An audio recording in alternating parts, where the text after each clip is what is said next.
Good afternoon, everyone. My name is Joseph Young, My name is Brendan Taylor. and we are Lifting Color. We're having a podcast, right? We've been having the podcast for some time now in conversation about fitness, health, and wellness, and society and culture, and all of these different things. We've had a little bit of a hiatus. Brendan and I are Like a year. like a year. Yeah. Legit year. and some change probably.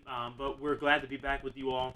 We're gonna do a little bit of a catch up for our lives. We want to hear a little bit about you all. So as we get this out there and post it, please share with us if you resonate with some of the things that we're talking about, or if you were experiencing some different things over the last year and some change. Yeah, yeah. Let's jump into it. So I guess, like as he was saying, we just kind of want to recap what's been going on.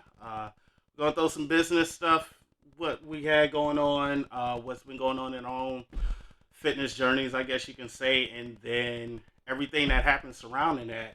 So I guess we could jump into it. I guess Let's do it. starting with this time last year. Yeah. So this time last year, right, we recognize folks that we're a couple months into it, but right, like beginning part of last year, it was normal. January, February, for the most part, things were operating as normal. Not too much had changed. Yeah. I actually transitioned into a new job right at the beginning of March, Mm-hmm. and then about 3 weeks into that training, all of a sudden on the news we start hearing about COVID-19. Yeah, that was the thing. Going into March, I was getting ready for my first Arnold finally. Which I remember that was huge. You did what you needed to do to qualify. Qualifying for that. Probably the meet I went into the most banged up though. So it was going into this meet banged up, and as we're getting closer to the meet, like it came out at first as they were canceling the whole thing. And then so it didn't know it's not a cancellation, but you can't have spectators, and then spectators, it was like no spectators, and then it dropped down and no vendors. So now the experience, I was hoping, because I made it a deal, like, okay, I'm not going to the Arnold till I qualify for the Arnold. And then it just, as time went on, it became something like, like this thing isn't going to look like what it usually looks like. Right. I remember as the email started first coming out, and there were some doubts about it. And yeah, as things continued to transition and change, ultimately, right, if we knew what we knew now, it'd probably still be somewhat of a reduced event. And obviously, they pushed back the Arnold for this year as it is. Yeah, whether you're talking July? I've seen between July and somewhere in the early fall. Okay. But then you start pushing up on the Olympia for bodybuilding purposes, right? And right. I know with some other, like powerlifting and like, Highland Games and stuff like that. It creates some conflict in some of those areas. But I know one of the big ones is bodybuilding, right? And obviously, Arnold is a bodybuilder, that's the main show. So. Right, so that's what they're concerned about. But we'll have to see how it ends up actually coming into place. I think if they did it in July, that'd be okay. But I mean, there's a lot of argument for just do the best that you can. Probably do the same format that you did the last time. But a huge element is they're losing out on all of the spectators and all of the booths and the expo. That's a lot of revenue. That's a ton of revenue for them. If they're going to rent out that space and they're going to get the money back that they need to get back. So I get it. But it's always been known as like the kickoff of the season for bodybuilding. So I know it's a bit of a bummer. Yeah, because I know Ohio, like in terms of lockdowns, it was kind of, I gotta feel like just from what I've read on there, and whoever's from Ohio, feel free to correct me, but they had a more balanced lockout approach. It was like, yeah, we need to close some stuff up. At the same time, I think they got back to opening stuff pretty early. Right. I know their gym situation.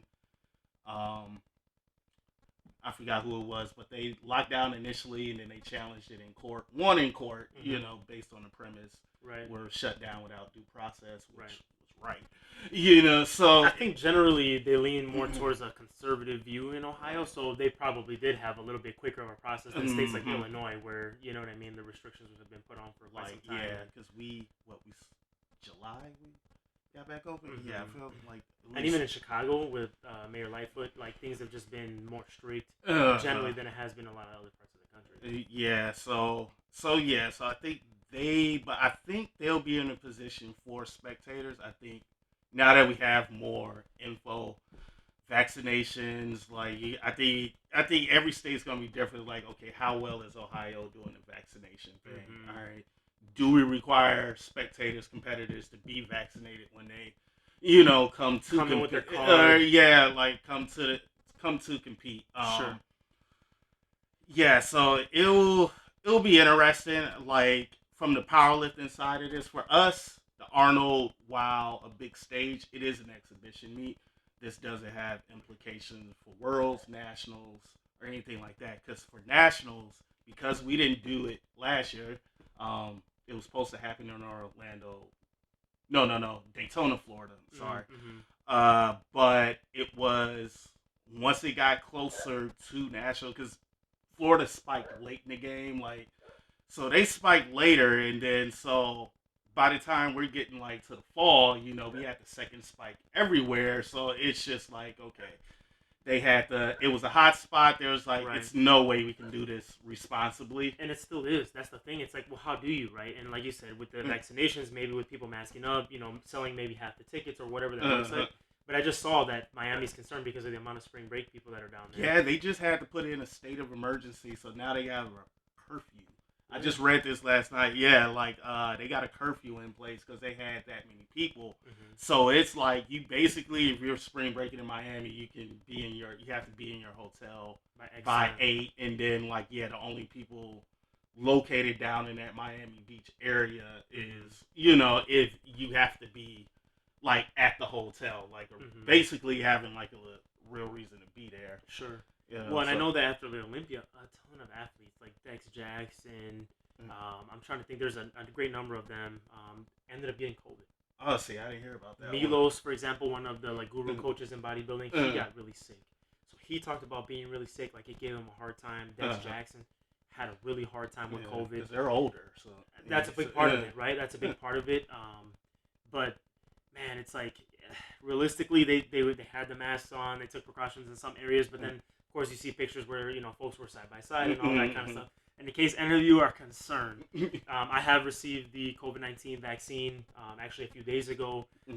Get tested weekly. I know as a part of the work that you do, you're getting tested frequently, and so we take all the necessary precautions. To make sure that we're in it's good place. So like the way on base we're doing it, like we basically getting free shots. Because originally I put in for undecided. I was like, I don't know what this is. Yeah, so what this is. So originally I put in undecided. I am scheduled to get my first shot Thursday. Okay. Coming Johnson up here. Johnson. We're getting. The Pfizer. Yeah, we're getting Moderna. Oh, Moderna. Yeah, we're going. It's some things like because I didn't think they were gonna have it ready for my group this soon. So I was just kind of like I put in undecided and thinking like, okay, I don't have to make a real decision until May, and everything. All of a sudden, just past week at work, I'm like, where is such and such? It was like, oh, they're getting a shot. And it was this one kid. I'm like, wait, he's younger than me. And he's, And so they were doling them out. So it's like, okay, I'll go ahead. Like they say, just get the shot you can get, and roll with it. But yeah, sure. That's the work situation with the shots right now because it's because I mean, like I said, we have people right on top of people. On that base, and we're still trying to keep the gyms open. So the faster we can get all this done, get back to because work hasn't been normal. Yeah, since we got back, we opened back up in August. So tell me how that went then. At the beginning of COVID, things started getting shut down. I'm assuming you had to move towards like a virtual, right? You had to go through like. Yeah, so a breakdown of how all that happened. So like. I kind of knew something was more up because, I'm on a base, and then because my dad is prior military and does nothing but watch news all day. I knew something was up because all of a sudden, back in January, they started sending out questionnaires. Have you traveled to, where have you traveled? Have you been in contact with somebody from China? And ironically, I was. So previous jobs, I used to work at Six Flags, and we all had this get together or whatever. And my former manager at the time, he in China, helping build out a theme park. So this is in January. So it was just all in contact with each other at a bar, yada yada yada. So and those letters started going out in January. Oh wow. So obviously the government knew about it. Yeah, it was because you started hearing reports, and then it was just when they started asking that question, you're like, okay, this might not. But then it was like after that happened, because once I put they were like, we might have to have you stay home for, period of time. So things kind of died down, and it was going on and everything. Well, yeah. So this is like mid-February. Um, everything you're hearing like stuff on television, like typical politics squabbling over this whole thing. Mm-hmm. And then the next thing I know, Arnold's coming up, and then a week before the graduation's on base. Now, usually, graduate families come in. Mm-hmm. They didn't let the families come in. They was like, we can't. So that was. We're talking end of February, early March. Sure. And then like when they did that, this is like a week before I'm supposed to go to the Arnold. Okay. So yeah, so they started with that. I do the Arnold. Like I said, we just went over with all that happened, and I remember I get back from there, and they're like, "Hey, don't be surprised if, like, all of a sudden, they might do a stay-at-home order and all this, and just make sure you got your ID and everything. Mm-hmm. Let people know." And they're just like, "What are you talking like? You're talking like we're about to have like National Guard on the street, forcing people to stay like in their homes." Mm-hmm. And yeah, so we're doing that. All of a sudden, it just started out, okay, no more group classes, no more command PT classes, and then okay, no more one-on-ones. And then it just started. You just see it started slowly and slowly. They're taking stuff away. No basketball, and everything. And then, okay, this building is shut down. This building is shut down. Mm-hmm. We're only keeping one open, and just going from there. So you're just seeing it just slowly pick up. And then I'm like, it was just like, I know some people that make decisions, and dude was like, don't be surprised in a week or two. This whole thing shuts down. And everything, and then like the base was like for a little bit, if you got COVID, one of the places they were bringing COVID positive people. So yeah, so there you're just sitting up there like, okay, this is really getting serious. And finally, shut down.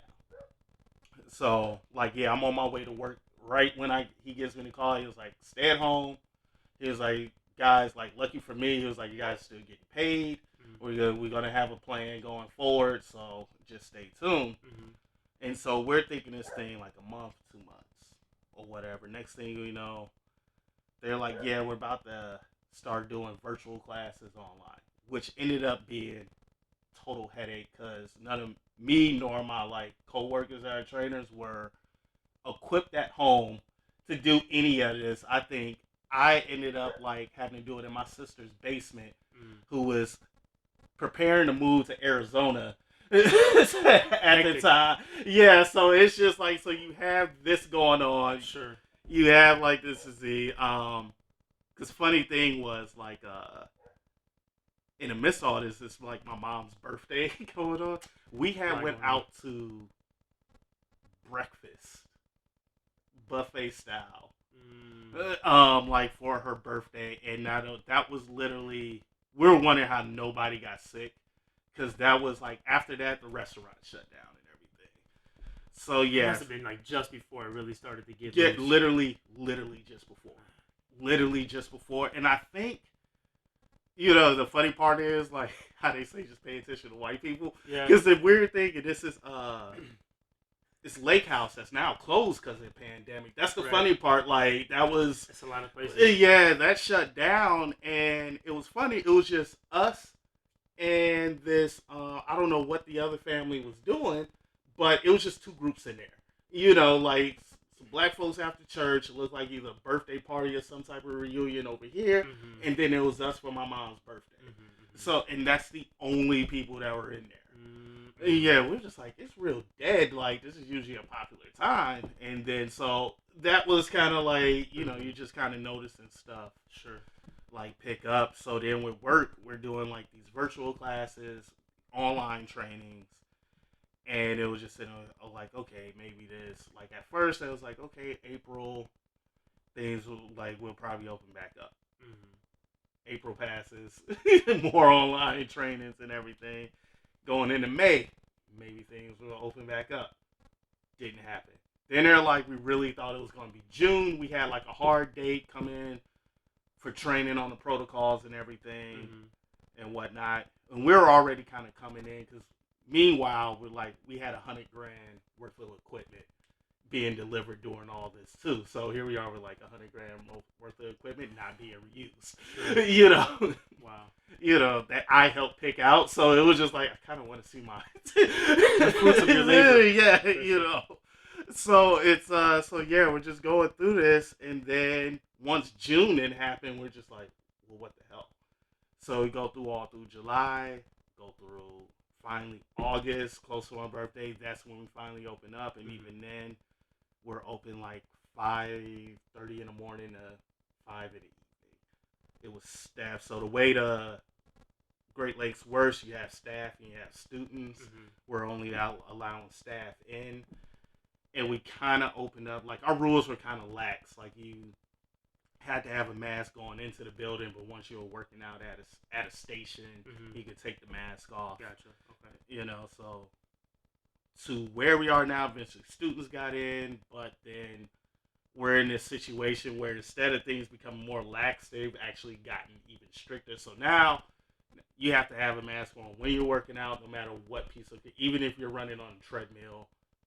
It's like, put your mask on. It's like, not only put your mask on, have it over your mouth and nose. So it's just been this 8 hours of saying, pull your mask up. For sure. So that's... staying on top of people who, you know, right? They're trying to breathe during the workouts. Maybe, right, feel different ways about it personally, what have you. Yeah, you're contending with, and we'll jump into it, but just contending, like, we just had a big training on politics and how you conduct yourself on base. But you are contending from a standpoint like, okay, so most of the people are students, so you're contending with how strict was it from the state in which they came from. You know, then how strict were they really treating this on base? Like I said, I was off base for, so I don't know, but it's just saying I heard some things like on the weekends, things got pretty lax. So, you know. Talking about young people. Yeah, and they're young people. Like, they're no different than college kids. They're just in the military. And I've seen it on college campuses. It. So, it's like, they're going to be kids. So, like, yeah, you're dealing with all these things. So, it's, so, like, our sole thing was, like, with the gyms, it was just, like, stated to us, like, hey, we cannot have a case traced back to the gym. Yeah, there was like, I don't care what they did outside it. It's like, we cannot have, because there were like other gyms that had to shut back down because they had cases where it was just basically said, like, we paid y'all the first time, like, there will be no admin leave. Basically, you're gonna get furloughed until we open back up. Yeah, people are not following policy. Yeah, there's like, so compliance is a big thing, because the big thing, like, a lot of the rules, everything to where equipment is in place in our gyms right now is preventive medicine and preventive medicine. Like rehab type stuff? Yeah, our headquarters. Gotcha. And yeah, they have like say over anything. We just gotta look at people like, do I agree with every single rule we put in place? No, but it's like, I have no control over this right now. Yeah, so you just do what you gotta do. Yeah, so it's kind of like just a contentious thing. Like, it's just like, this is against my rights. You're in the military, you kind of gave all those up.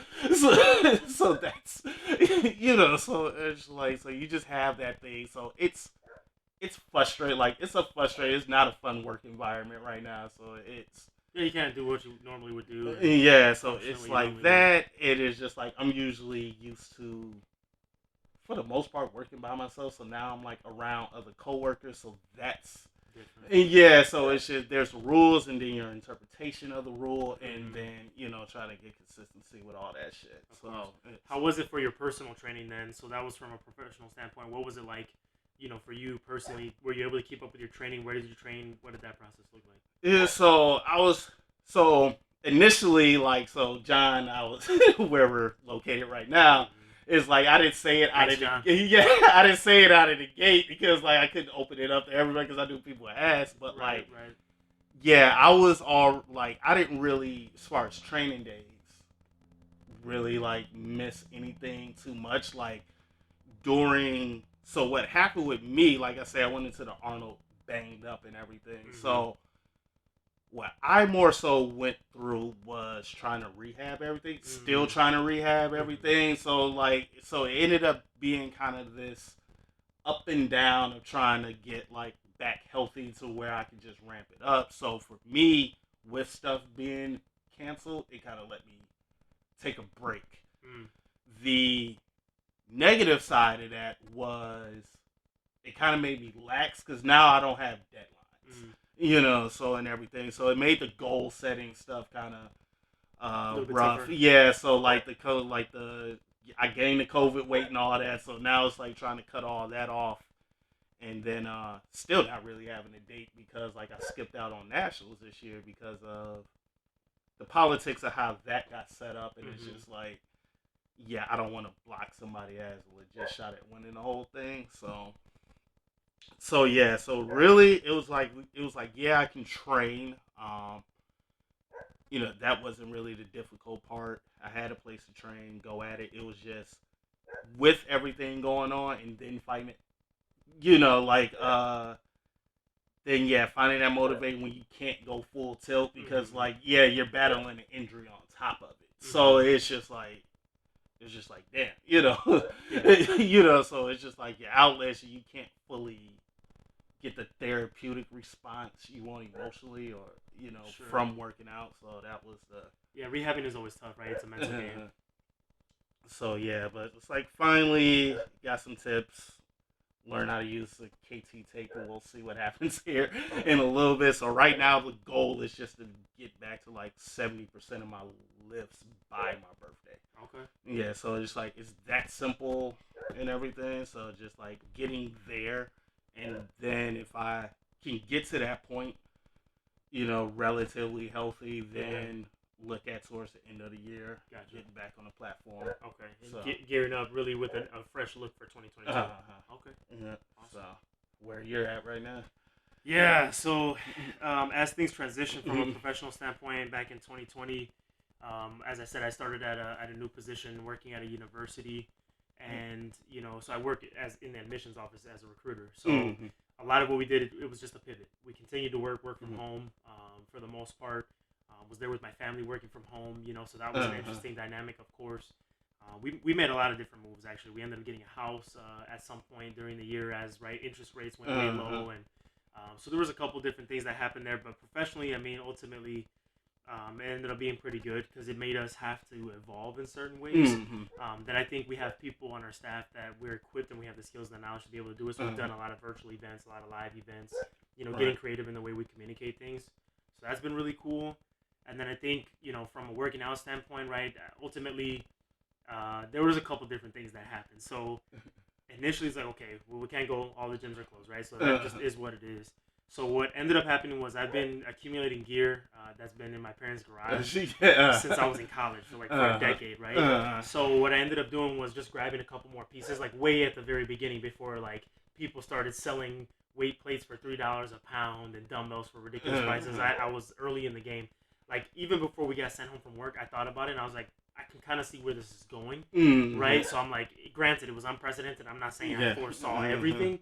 But I got this vibe that we weren't gonna. So I was like, let me absolutely make sure. So one of the things I didn't have was a squat rack, but I did have a barbell, I did have bumper plates, and I did have some weight plates.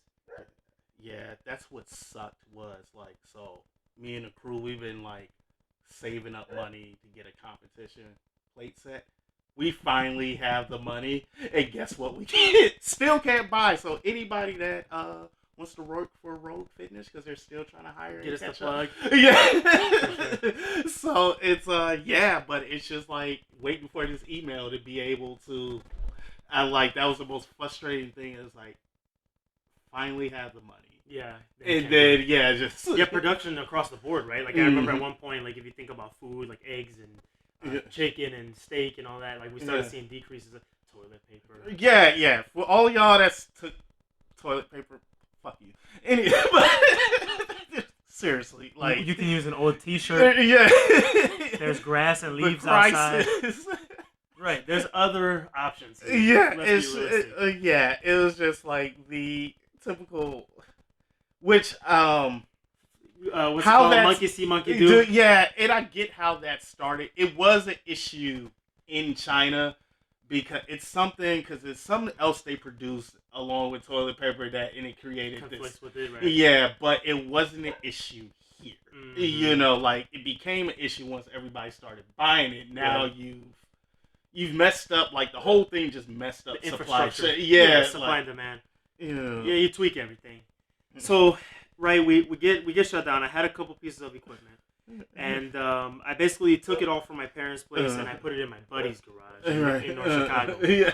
So got a key there, got in and out of the garage, got the workouts in. Shout out to Edgar Garcia. We got some good lifts in during that time. Cool. We're able to maintain to some extent. Of course, not quite the same, and especially as a bodybuilder, right? We value our angles, but we were, way luckier than a lot of people. Mm-hmm. We could squat, we could bench, we could deadlift, we could do a lot of things, and I had some dumbbells and stuff like that too, so it worked out pretty well. As the time progressed, of course, they opened up Rise like mid-July, end of July. Yeah. And initially it wasn't 24 hours, but essentially what I've done is try to follow, the safety protocols that I can. I'm not going to lie, there's times where I definitely have my mask off, but typically I go during hours when it's a lot less busy, and I can kind of separate myself from people. So I started going to Rise and getting my workouts in, and that's where I've been since for the most part. But in July, around that same time, is when we got our house. So I ended up setting up everything in my basement. So I've kind of been doing a little bit of both, more so going to the gym than being there in the basement. But even like working with my clients, we've done a lot of outdoor stuff. We've had a lot of versatility, with the equipment. I have kettlebells, dumbbells, what have you, doing a lot more outdoor training. I did some playground workouts at one point. I despise cardio, but I did some cardio during that time. Yeah. So we did what we needed to do. But even during the time where, like, before I got everything set up, at the very, very beginning, just like everyone else, had a TRX set up. Right, I used a lot of body weight movements. Had your gallon of water, whatever type workouts. Just did time under tension, focused. Right, modified the workout in different ways. It worked out okay. I didn't lose too much. Actually, I'm sitting now at a little over 200 pounds, which is the heaviest I've ever been. I had a little bit of COVID weight too. But my six pack's starting to come back. I'm starting to lean out again. So I'm happy at the fact that I'm still relatively lean. I got a little bit of fluff. But I'm relatively lean, and I'm sitting over 200 pounds. So that's a significant jump. In 2019, when I was on stage for the Titan, I was at lower 170s. Okay, so yeah, that's 30 pounds. Right, 30-pound swing from stage weight. Prior to that, I was in like mid 180s. I was about 185. Okay. So about 15 pounds. And as I continue to trim down, we'll see what my true weight is. But even if that's the case, if I added another 10 pounds of muscle, I'm happy with that. Yeah, that's real good. So, it's just been, how it is, pivoting, adjusting, doing what you need to do. I worked with a lot of different people who had questions on, like, what body weight stuff can I do? How can I modify different things? I'm telling you, if you've never done, like, body weight training before, and you do, like, a time under tension squat where you're going real slow, or someone that really never does isometrics, you can get a good pump and a good workout from those things. Yeah, like, when I was doing the virtual classes, like, so I had, a good base of body weight workouts, so, like, because of my job, like, I can be training up to 400 something people, in an hour. So a lot of it, like, when you're in that setup out in a big, large field, like, that's all we got for resistance is body weight and everything. So learning, like, I probably have, like, 30 variations of a push-up at a given notice because, like, just working there for, like, coming up on 7 years here in August. You're constantly trying to find something. You gotta change it up. You gotta change it up and everything. So I had that, and then, like I say, good old fashioned Google always helps. That's true. Yeah, as long as you know how to apply it, right? It's important still to know how to program it in. Right. And I think that's one of the that's one of the challenges. Of course, everybody on TikTok and Instagram, they had a million bazillion different types of workouts. Yeah. And you can fit in those workouts, and you can do different workouts, and try different things, and that's all going to be good. But then how do you phase it? Yeah, I think the tough part. Yeah, how do you balance novelty with simplicity? And I think that was the biggest thing. It's like, all right, some of y'all can't do a regular push-up, but I get a regular push-up. It's boring. So it's like, so you try to come up with ways of, like, how can I spice this? Make this cute. Yeah, like, make it up. Like, it's one thing, like, I always like doing just body flow. So taking one move, going into another. So that way, like, okay, I can make this taxing, but you only have to do one rep of this very advanced movement. But since we're like, okay, push up to this, to this, to this, okay, we're getting like a cardio effect, and then we're still getting, after so many rounds, within a prescribed time, you're just, you're able to. Yeah, 100%. Yeah, change it up. And part of, just to clarify for folks, if you're not understanding what Brendan meant by like the novelty of what you're doing, is right, like having something new, having a new stimulus, changing it up. I mean, it's multifaceted. Yeah. But one of the meanings that can be for novelty is like, is this something new for you? So if you're always used to being in the gym and doing a certain type of resistance training, the novelty of body weight training, of time under tension. I mean, I almost never see people actually during the eccentric portion of the movement take. I mean, usually they're flying through. Right? Yeah, so take a few seconds. Speed thing. Yeah, exactly. So if you're controlling the time that you're actually doing the movement, that's novel to your body, which will still elicit a response neurologically and therefore physically in your body. Exactly. So, and then it's like, it's that and just the move look cool. Like some stuff like, here's the thing, do you need to do a muscle up to get in shape? No. Is it cool? Like, is it cool? Do you need to do a backflip into a push-up yeah, it's just like, it's cool, it's cool, it's fun, just have an understanding, like, you don't need it, but is it cool? Like, when I did my first muscle up, I hurried up and posted it, like, It looks dope, and I get that, right? The hard part about it is, especially with all of this stuff that's happened with COVID, it's the mental piece. So if it looks difficult or it looks cool, you're gonna be more motivated. Right, yeah. Right? So I get it, it's tough, but ultimately it's like, man, the bread and butter stuff is really what's gonna serve you the best. And then understand the build up to get to the cool stuff. I think that's what people gotta realize, like, they get a snapshot. I mean, everybody's guilty of it, But you'll post up, like, I posted the muscle up, but none of the work that it took me to get, like, the failures and the struggles. The failures, the struggles, the reps, like, okay, understanding I had to get to a point where I can do 10 plus pull-ups to be able, to do, like, one successful muscle up, and everything. So it is something I'm going to focus on as I get back to putting back content, is like, let's put out some boring stuff. Like, hey, this is what it takes to get to regardless of the likes, right? Put out boring stuff. Like, this is the tedious. Yeah, and realistically, right, like, what it boils down to is, like, we get it. We get that you want it to be fun, you want it to be interactive, but sometimes you just got to do the bread and butter stuff. You got to have that discipline, right, at the end of the day, right, and that consistency. But I think you hit on a really important point, which is even for individuals like ourselves, where you've competed at very high levels in powerlifting. I've competed at pretty high levels in sports and at the novice level in bodybuilding. Is like, we still have to go through a progression. You can't just jump into stuff. Right. And I saw that a lot earlier. I'll say, end of last year when gyms started opening back up earlier this year, as people were starting to get back into it, was the rushing into it and injuries. Like, getting a back injury from squatting, deadlifting, getting an injury, whether it was like running, playing basketball. Like, I know guys that were running and jumping, hurt their hips, hurt their knees, because they just got into it too hard. And so you gotta pace yourself, slowly work your way back into it, especially for cats like us that are more advanced in years, maybe than like when we were teenagers or in our where you could just kind of roll the ball out there and like, let's just go get it. That's definitely something, because I was a little concerned about that on base, like everybody in a rush to get back where they were, and it's just like more like, okay, you guys are young. I'm like, once you get the mechanics back, usually that stuff comes back fairly quickly, especially if you're consistent going into it. Muscle memory is real. Yeah, so just like coming back to it. So for sure. Yeah. Well, so right, with COVID, outside of some of the fitness stuff, of course, it affected us personally in many different communities in many different ways.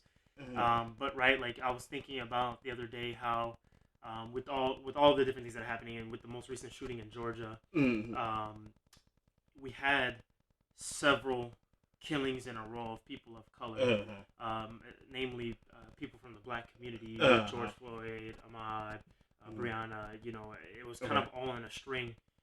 That on top of COVID, what did that look like for you? I mean, it was so like it was weird in like when I first like heard the George Floyd thing happen. You know, it's like I should have stuck with my gut instinct and not looked at the video. You know, like, but it's just like it just started building up to this thing. So then you actually see it happen. Mm-hmm. Like, and I think the difference because it wasn't like shootings. You can look at a shooting and say heat of moment, snap judgment. Yeah.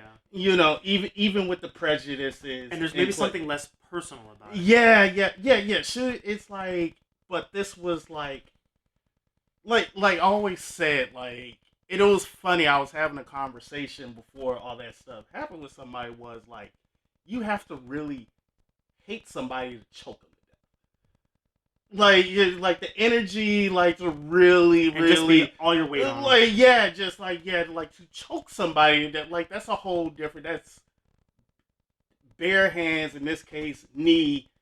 You know, to like choke the life of like because like you have in this case 8 minutes and 46 seconds to make a different choice. So yeah, you like so you have time. This isn't like snap judgment. It comes to like when you hear a person like basically like I give up. I'm begging for mercy. He's calling for his mama. Yeah. So you're just looking at that happen, and I think the main thing. So mind you, you're cooped up. You're cooped up at home. And then, like, just already dealing with whatever you could have lost your job. You have those issues coming up. And I think I just kind of thinking, so usually working out, I can kind of, like, that's supposed to be therapy. That's, you know, usually I can get out of, like lifting has gotten me through, like, a lot of shit. Mm. And I could just remember just kind of working out and everything. I'm like, it's not working. Yeah, it wasn't helping. Yeah, like, no matter dosing it, like, even to the point, like, okay, even pushing the line, going over to it, like, it's not working. Because usually, like, early on in my fitness, I used to work out strictly. Like, the reason I got into CrossFit was it will lower my energy so much. Like, okay, like, the goal was the workout is going to be the roughest part of my day. Mm-hmm. Like, unless I have a death in the family, sure, this is going to be the toughest part of my day. Right. All right. And so so now it's just like, okay, even pushing the line, okay, just like, okay, forget the powerlifting routine, like let's have a rage workout. And then it wasn't happening. Like it's this line from Outkast where he's Andre says on Gasoline Dreams, which is fitting for the situation. It's youth full of fire, ain't got nowhere to go. And that's where it was, you know, you really had nowhere to go with it, but really the street, you know, so what do you really, you know, so it was just, you had this weird energy, like it was an energy you didn't know how to expend on, like, you know, I'm not an activist or anything, or, you know, it's like, I care about those issues, but it's like, I'm not a politician. I'm not an activist. That's not what you do. Yeah, and it's just like you want to do something, you can't do something, and then the thing that usually gets you through these moments, it's not working. Yeah, so you're just kind of stuck with it. Now, conversations with people like that ended up being kind of the outlet. Some unlikely people, you know, like I befriended, and you know, in the process, you know, that have opposing views and everything, like that was like effective. Some people that just disappointed you in the conversation, so it was just kind of like working through that whole thing. But it was just like, that was like the main thing I remember. It's just like from a sheer therapeutic standpoint, like I don't know what to do with this right now. It was just like because I expressed to some people, it's like wasn't overly critical about the rioting because I was like, I don't know what to tell them to do. I mean, you've done it peacefully for how long? Yeah, you've done it peacefully. Like, I don't know, like, I know that's not right, but I just don't know what else to, it's like. I mean, realistically, look at the response last year and look at some of the changes that we've had so far. Some, like, on a local level, and I think people need to know, like, there were a lot of wins on a local level that came out of this. We still have to wait to see if that George Floyd bill goes into effect. Right. And if Chauvin even will be prosecuted or whatever it's like. Sure. It's just like, but yeah, you're going. So it's just like I always tell people, and if you're from the Waukegan area, make sure you vote in the mayor race. Um, but like but yeah, it's gonna take like a ground cell and the local stuff. So like you do have things that have happened, on that front. But yeah, it's just I just found myself way more how I brought up my dad watching the news all the time. Mm-hmm. Now it's like as you get older, you realize you're becoming your dad. Like inevitably, you're becoming like all the things I used to look at him crazy for. It's like so it's just like news nonstop, like just totally tapped in like every moment going through there. So sure. Yeah. So how was it for you? Very similar. Very similar. It was just hard to deal with, and I've always taken the approach of like education, right? As much as I can educate and have conversations with people, the better. But we've encountered ourselves in a place where, right, like politically and how that's spread into the rest of our lives socially. Because, right, like we're not talking about political issues here when we're talking about social justice. So I think that's like been one of the huge things is like people just don't get it. And there's, I'm on this side of the aisle, you're on that side of the aisle, and neither one is really trying to hear what the other has to say. And ultimately, the lack of empathy. I think a lot of people, especially with everything going on with COVID, have turned inward and really focused on their own issues and not understood that, like, man, I have very lucky. I was very fortunate, very lucky to be able to keep my job, keep working, do what we needed to do. So I recognize that I'm in a place of privilege as compared to many. But I think ultimately that was like one of the really hard parts for me was like trying to engage in conversation even with some parts of my family on my mom's side that they're not willing to hear what you have to say and they're just not empathetic. They don't care, right? It doesn't affect them directly. They don't see it. They just don't understand. Right. But we've tried to do some different things. I've been doing some live conversations with a police officer where we're talking about these issues and understanding each other. And I mean, even through these conversations, I've learned things about why police do what they do, but he's also definitely like opened up and understood and come to understand some different things and is advocating for people of color in different ways. So I think there's a lot of different tools, there's a lot of different methods, but overall it was tough on the year. It was another layer to the complexity that was 2020. And I think even continuing moving forward, right, this isn't something that we just deal with in 2020. This is something we've been dealing with our whole lives. Yeah. So ultimately, right, we have some different capacity for it maybe perhaps than some other populations. But, I think that coupled then with, on top of that, it was an election year last year. It got the election coming on top of it. It was just like... It's another layer. Yeah, because I think that really, speaking of the politics, there is like a bill going through kind of the Gym Act, so where gyms can get compensated for what happened. Post a link for that in the description or something. But yeah, just going into an election year because it was funny. I made a post. It was just I think it was like the blackout thing, and then it was just a thing like, hey, like don't use certain it like just how you hashtag it. And I threw something in there that was just like, hey, tag Trump supporters, yada yada yada. So that got a reaction out of some people that I was like, oh, I didn't think that was. It's like I didn't say anything. Like it was just like hashtag Trump.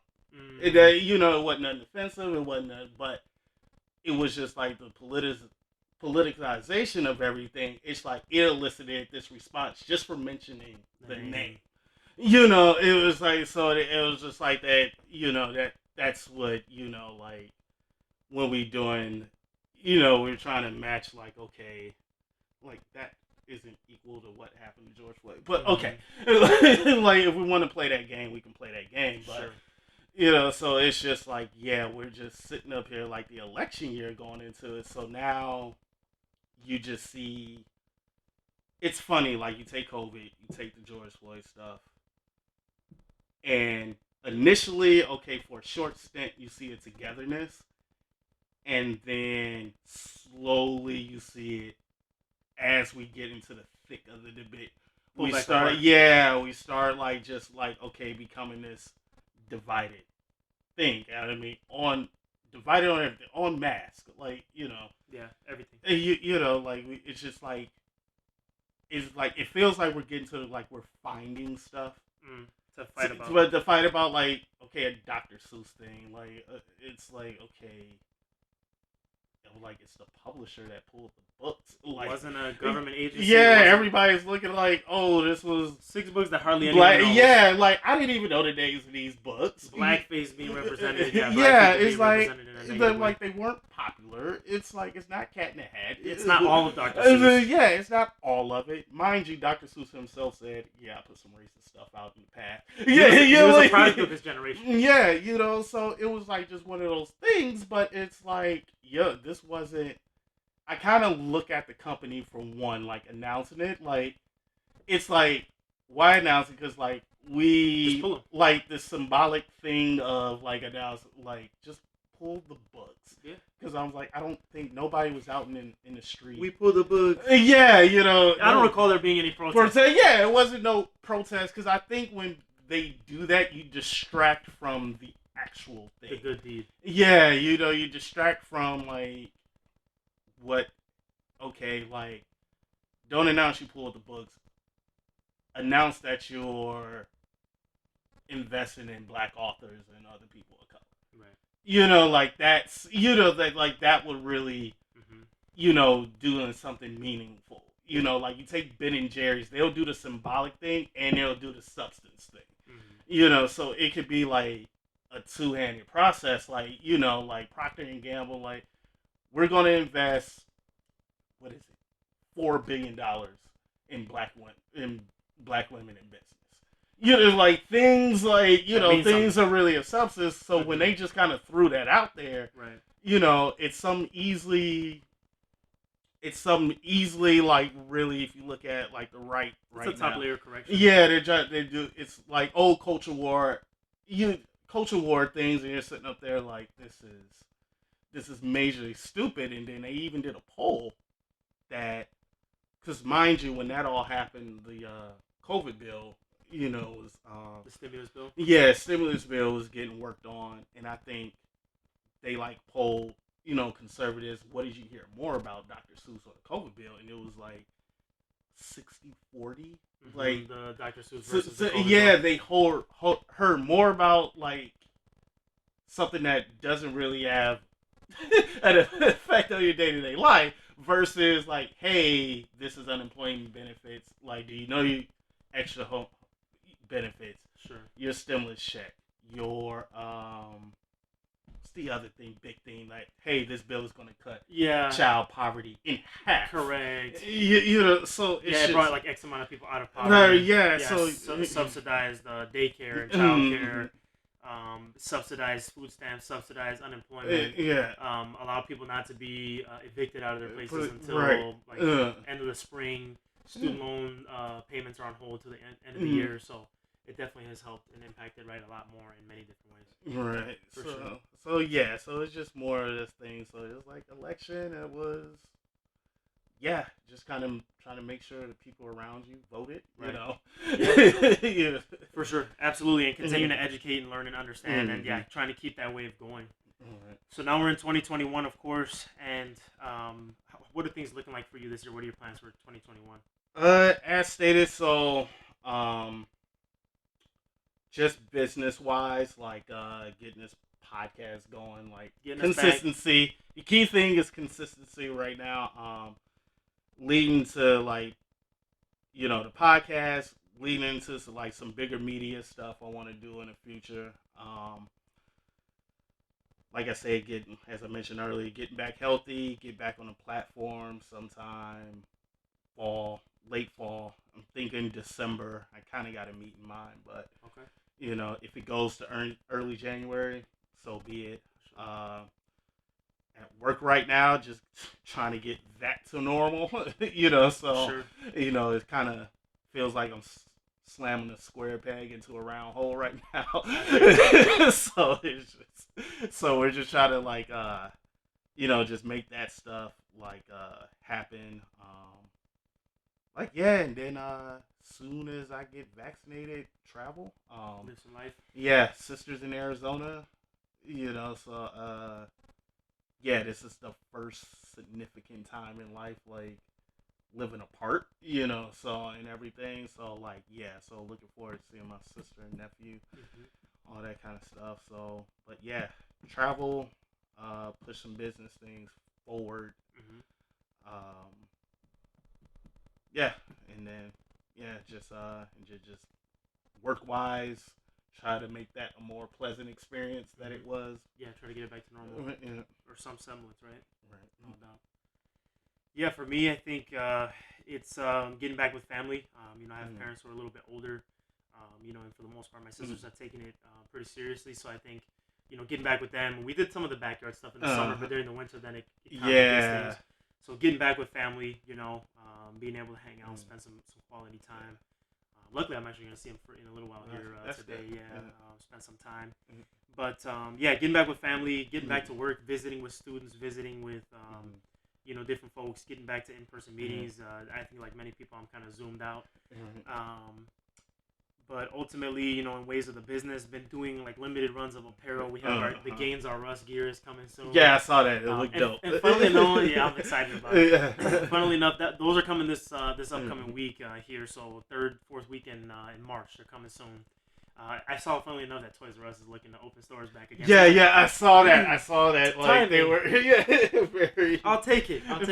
Very timely. Like, yeah. Oh, to mention something, Tomas is competing April 18th. Okay, so no doubt. So we're under 4 weeks with that coming up. So see what he does on the platform. Had a good showing back in January, so just trying to continue it going forward. So dope. Well, good luck to Tomas, no doubt about it. No doubt about it. But yeah, I mean, other than getting with family and trying to get back to normal life in terms of work, maybe try to do some like smaller trips, some hiking or something like that. Live a little bit of life. I was gonna compete in the Titan in May. I decided not to anymore. I just don't feel like I'm bringing that much better than what I had back in 2019. I mean, I'm the heaviest I've ever been. Like I said, it's still relatively lean.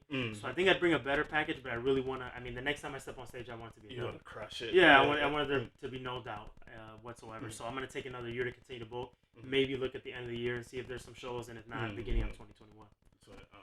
So we'll see what's up, man. Fingers crossed. Positive vibes to everybody out there. We want to thank you all for joining us for another conversation on Lifting Color. We'll see you soon. All right. Peace out. Cool. Yes,